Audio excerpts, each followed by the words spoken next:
The following story has been brought to you by StoriesToInspire.org.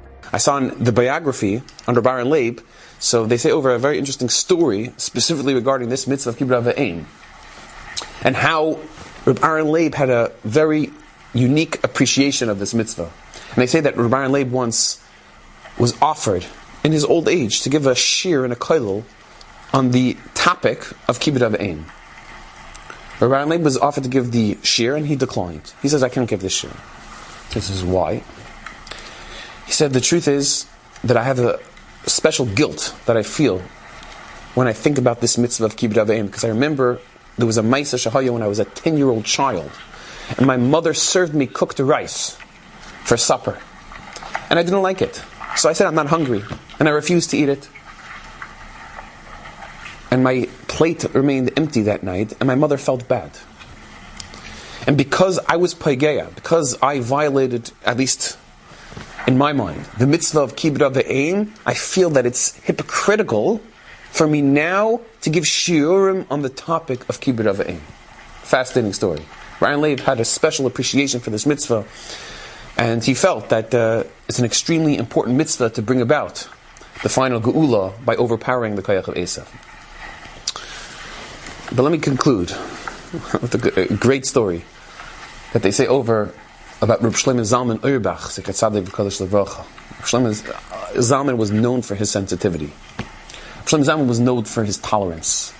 He was known for his warmth. He was known for his smile.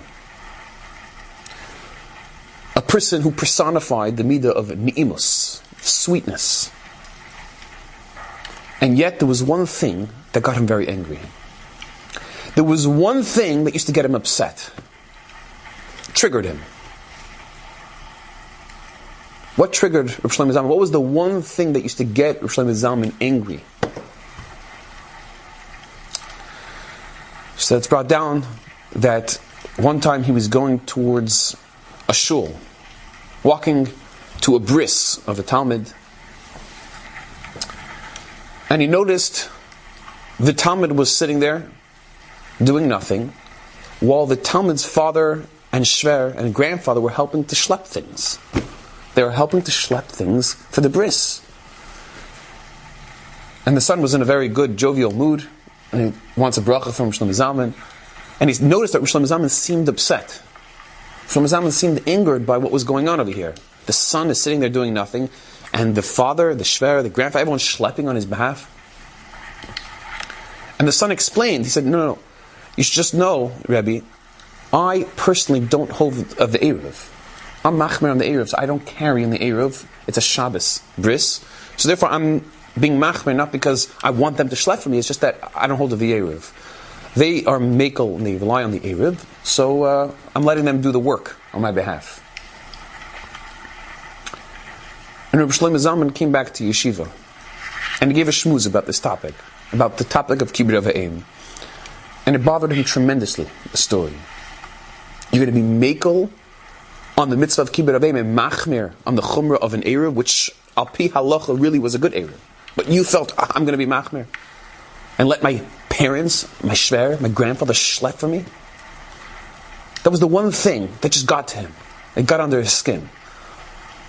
You could neglect the mitzvah of Kibbud Avim for a chumrah in Hilchos Eruvin. Kibbud Avim. That's the one thing that got to Reb Shlomo Zalman. That was the one thing that drowned out his perpetual smile. Unbelievable. Enjoyed this story? Come again. Bring a friend. StoriesToInspire.org